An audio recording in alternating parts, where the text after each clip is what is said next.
up. It's just grinding on the axle. You don't know how it's still going. It's been driving on 3 wheels, basically. Yeah, basically. Well, and then you got to think about all the kicks to the gut we got as basically US and Fire fans during the summer, right? Yep. So like, it's just, this is about the time I just need a break, and I need to remember, like, I have people in my life who love me, and these teams don't really affect me. Other stuff matters, basically. Right. But with all that said, this should have been my Super Bowl of Champions League, because we had a game with 5 Americans in it, because PSV played Juventus, right? And Weston McKennie scored a goal, baby, and he was the only one. But Christian Pulisic scored a goal today. I don't know. So neither of you guys watched the games. I didn't watch the games, but I started watching highlights. Does this quench your thirst, DPG? You've kind of been the most critical of these guys. No? First, give McKennie a couple of months. He'll be on the transfer market in January. Don't worry. As far as Pulisic, cool. He scored, but his team didn't do anything. So nobody remembers who scored when their team loses. All right? Yes, they do. They get signed to the better team later. Oh, really? Real Madrid and comes calling. Yeah, like Real Madrid is really gonna call freaking AC Milan for Christian Pulisic. Oh yeah, can we sign him? Crazier things have happened. Nope. Yeah, they're gonna sign him for he could go play on Real Madrid B. There you go. Good idea. Dude, see, you're such a hater. This is monumental. No, right? It's not, like, bro. Pulisic, yes, it is. No, it's not. You know what? You know what? And you know what? I'm sorry to say this, but for England, for Spain, for Italy, for Germany, it was just Tuesday. Okay, well, we won't get into the host of reasons why it's not, but I get what you're saying. Yeah, what? But like, I get the point, right? They're used to their players, but it's like, you forget, like, people will have their favorite player. Like, there were some people who wanted, Vela on the field before, and bench Torres back in the day in Spain. You know what I mean? Like, I get it. You're still on that whole, in the bunker, big soccer mentality from early 2000s, where if an American did something, it's like, it was amazing. I get it. Well, that's all we had to go off of. Like, I get it, but at this time and age, bro, babies have a big day. At this time and age, man, we should be like moving up, not stay stagnant. We are moving up. That's literally what happened. There was 5 dudes on the field. We are still the same way we were 4 years ago. Dude, international spots on your roster are. I think we're better than we were 4 years ago. We're definitely better than we were 4 years ago. But because, like, I think that we have guys on higher, more well-established teams than we had 4 years. Yes, we had guys over in Europe, but now they're finally clawing out a spot. Yeah, even guys like McKennie, who they can't get rid of. Well, let me ask you this: 4 years ago, McKennie is like crab. Christian Pulisic was in Chelsea, or maybe he was still. I think he was probably in Chelsea. What's his face? The other cat was playing in Valencia. Gio Reyna was still in Borussia Dortmund. Yeah, but nobody was playing. Okay, and where are we at right now? The We're only at a point where we had. The only one that's playing is the same guy that was playing in Chelsea, Christian Pulisic. Not true. Not true. Weston McKennie scored a goal today. We had 5. Dude, Tim Weah started. Malik Tillman started. Pepe, I think, came. Hold on. Where's the lineups? Yeah, Pepe must have came on later. Okay, they started. Are those guys going to change? Are they game changers? Are they going to be playing in 2 years? Some of them might be playing in 2 years. And the other thing is that we got a lot to celebrate. We got Pochettino going. We got a trajectory of an arrow pointed finally. Okay. Pointed I'll say this.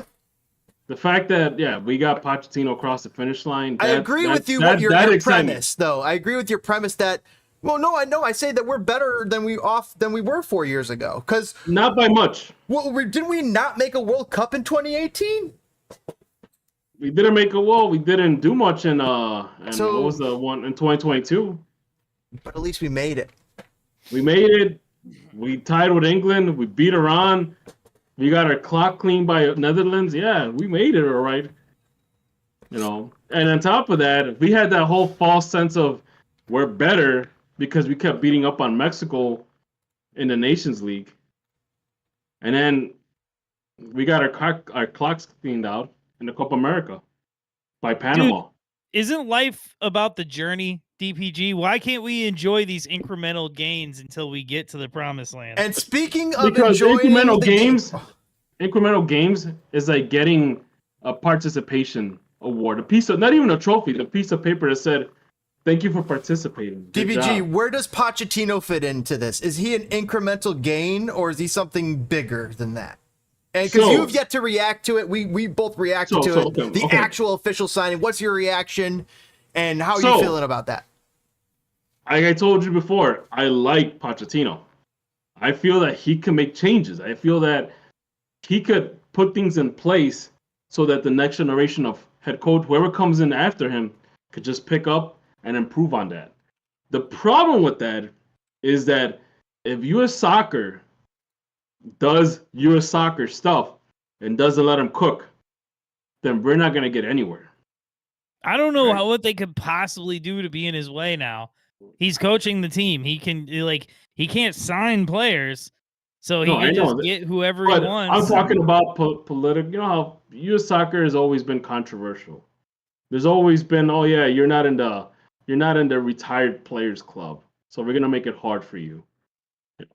You're not. So what happens to the Euro heads when like Pochettino calls in a guy from Major League Soccer? Do they cap or do they have a stroke? So they'll probably have a stroke. But I will say this. If Pochettino could see something in an MLS player that nobody here can see, because I mean, And after all, nobody here can, nobody else can see. And except for maybe the MLS team that employs him and is very except happy for with his- exactly, except for the MLS team that employs him. Because things have happened like that. Hey, weren't we? What was that? What was that guy that scored on the Red Bulls last weekend? For whatever reason, I had Patrick Doody in my head for that. Oh no. Oh God, are you talking the guy who scored over the weekend? Yeah. Oh, who did score? That's a good question. No, I know. Obviously, I know one of them was Koutsias. What about the other guy that never scores and he scores? Oh, you mean for the Fire, Tom Barlow? Yeah. So hey, Tom Barlow had his moments, or had his moment. Finally. Tom Barlow for USMNT. Calling it right now. No way. Oh my God. Come on. No, God, no. But what I'm saying is that you never know. I mean, sometimes, hey, you put a guy in the right position and he just blows up. Hey, the guy might be playing a center back, and then Pochettino says, hey, you know what? Let's try you on left back. And then What happens when Pochettino is really into Jackson Ewell?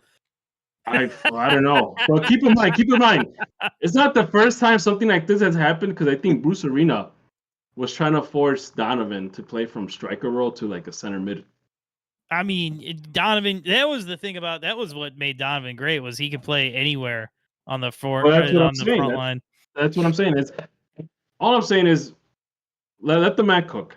Obviously, when you get to coach teams like Chelsea and teams like Tottenham, you have something. You have something. So, considering that, I won't be surprised if he starts calling people that we have no idea, maybe not have no idea, but might be like, they play in Europe, but we have not heard of them, or we barely hear them. Don't be surprised if he makes calls like that, because you never know.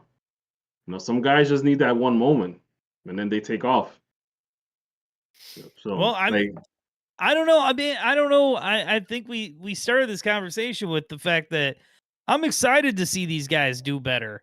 Like, I'm not like, oh man, I don't even want to talk about this guy because he plays in Belgium. Like, nah, man, let's enjoy the ride all the way to. I'm not gonna. So if we want success, and I get it. You mean, Toke, you've been in the front lines, you've been in the trenches since God knows when, and I get it. Every small win is a win. But we got to take a look at the bigger picture here. We got to actually get real wins. All right. Well, how do we get 11? How do we get 10 more Christian Pulisics? You make I'll tell you what, MLS a real league. You cut off the training wheels, and you don't just unscrew them. You cut them off. I love that idea, but let me ask you a question. Just playing devil's advocate here, okay? Is it enough to just vanquish the salary cap, or does Pro Rel must be a part of the equation? So, put it like this. The NBA can produce the best basketball players in the world without having any Pro Rel. And I get it. Basketball is not like number one, number two. If you could get soccer that's already played by tons of kids. In fact, hey, some parents nowadays, they rather have their kid play soccer than put on a football helmet and, have their kid bash each other. And well, we all three played AYO or whatever, just kid soccer, right? Yeah. So, if you keep the momentum for the kid, hey, we might be able to might actually have something in 20 years, 10 years maybe. But I think a lot of it has to do with how youth soccer is set up in the country. How, if you go, for example, the big clubs in England, or even just any club in England, professional club, what is it? They'll pay you to play for them rather than you pay them. Yeah, very true. So the Pro Rel doesn't have to be a part of the equation. Just money does. Doesn't have to be money. Yeah, I actually agree, but I'd rather see Pro Rel. I rather James, see Pro Rel. I see you moving your cursor, by the way, and I want to talk about some of the things that you have blown by. Okay, all right. But go ahead, DPG. I apologize. No, but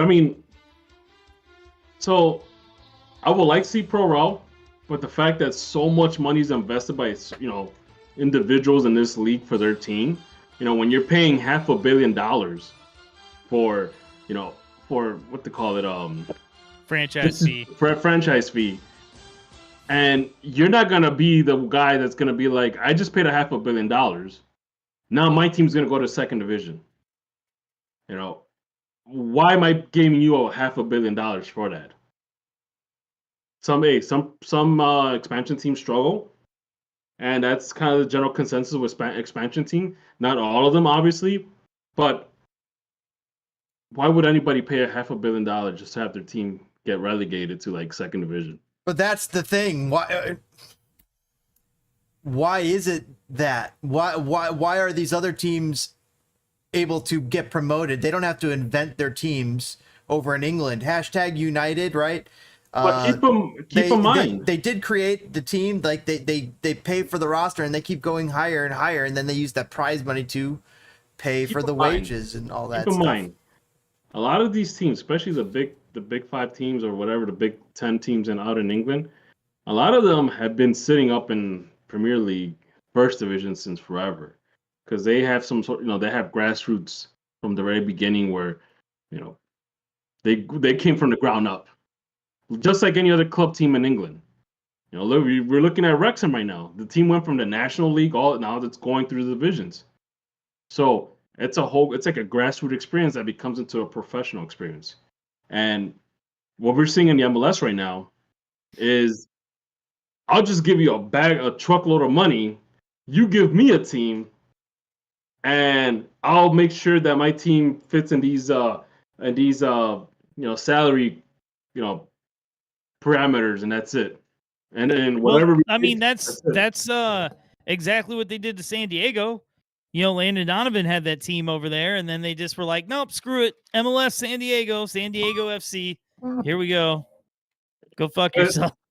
So these are people that legit just want to buy a team, and obviously they want to sit on it, and they maybe want to sell it someday in the future, or they want to, I guess, make money off the residuals. I don't know.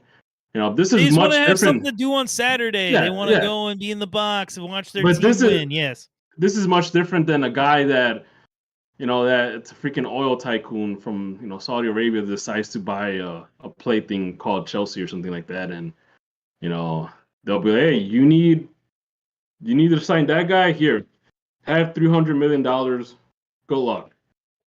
That coach didn't win 5 games, you're fired. Get the other guy in. No, well, so the pressure is non-existent here. it's not. So I want to mix two things. Like I said, James was looking at something that I wanted to bring up, and I wanted to ask because this is now fun because Okay. DPG wasn't here last week. We Okay, get his bring opinion. it up. Matt Turner. Just Matt Turner. He's fallen off. Yep. He's fallen off. Are you terrified? No. Oh, well then who's the keeper for the US now, do you? Honestly, hey, situations like this could actually land Gaga in the starting role. I mean, he's closer to it than away from it.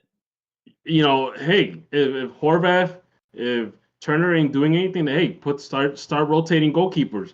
Hey, check who won, who's been the best goalkeeper in the last 6 months in MLS. So if it's a young kid, put him on there. Let's try him out. Calendar, hey, put Gaga, Calendar.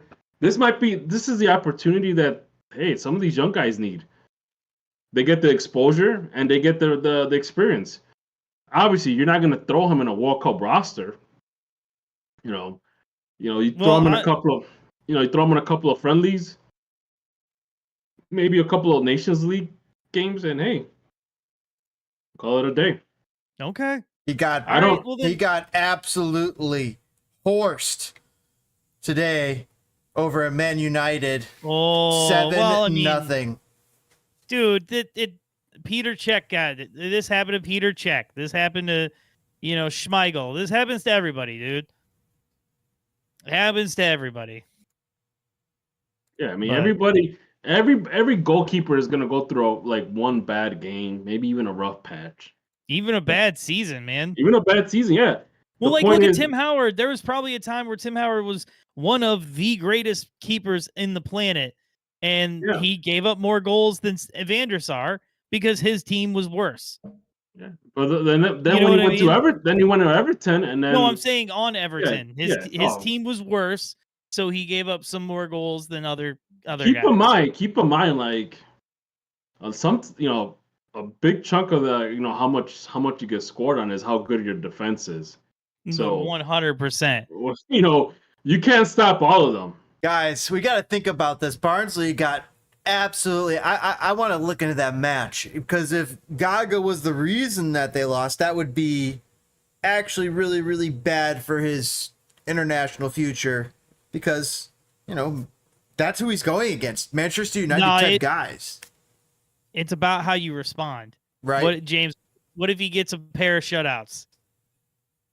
My thing is against Millwall. I'm looking at the stats from that game, and it looks like they're playing in three in the back, 5 in the middle, 2 in the front.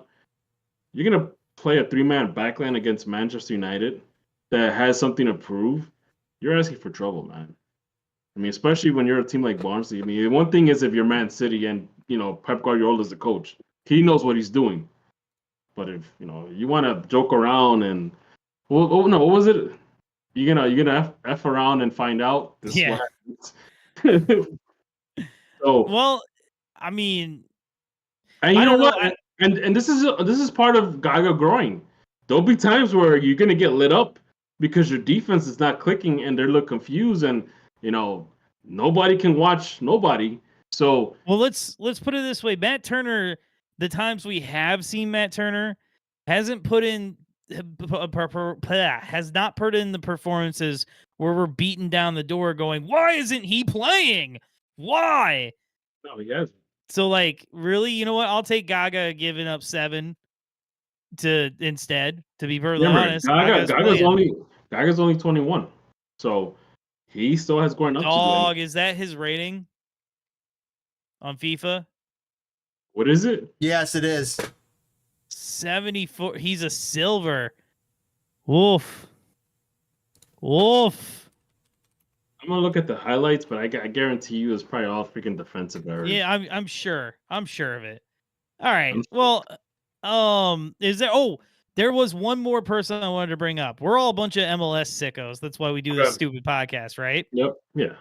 So from the mountain of crap that has been talked about Aiden Morris to now have him becoming a institution at Middlesbrough. How does everybody feel? Because I remember him being called up and everybody being like, well, we should quarter Greg Berhalter because he calls up MLS guys. And now he's playing overseas. Do we change our tone? Is Aiden Morris now hip? Is it now cool to Aiden Morris? Is he doing anything in Middlesbrough? Is he like... Yeah, he's played like every minute and has been like... Okay, cool. Is he a game changer? Yeah, like the fans love him. Everybody's happy. Okay. Fine. Hey, mate, that's probably what we need. We need like a... And I'm always going to say this. You want the U.S. to be good, you almost need like an Eric Cantona type player and like raise your team from obscurity or mediocrity to like fucking the stars the limit situation. So, and that's what exactly, again, that's what Eric Cantona did with Manchester United. But we need that on an international scale, and that's what Christian Pulisic is supposed to do. I think you just need a few more Christian Pulisic types. Christian Pulisic is not going to do that. At different positions. He's not going to do that. But he's going to break down the door for the next guy that will. Well, I mean, it's obvious already, right? He's the best of... Well, hold on, guys. Do we agree it's obvious he's the best American outfield player to ever play? So far, yes. But I think the way that Christian Pulisic plays his game out in Europe, first of all, it makes American players look good. Because they see, okay, there's potential there. This is not like early 2000s, late 2000, when you had Taylor Twellman go do a little stint in Germany and that's it. This is kind of like in line with, for example, I don't even want to say Casey Keller, but I want to more or less kind of like Tim Howard and Manchester United. He kind of put goalkeepers, American goalkeepers on the map, so to speak. But I think Christian Pulisic, Marcus Hahnemann. I mean, dude, I'm sitting here and I'm listening to him talk, and all I can think of is a segment of us doing a tier list of American goalkeepers. Yeah, that's all we produce. Honestly, and we were to produce strikers and midfielders. I mean, not the case right now. Not the case right now. We got one good midfielder. I guess you could say striker, Christian Pulisic, and that's it. Speaking of one good midfielder, everybody who's watching this got one good finger. Use that to stick it to the man and hit that like button and destroy the YouTube algorithms. We'll catch you guys right back here on Enemies of the Fire with a lot more where that comes from.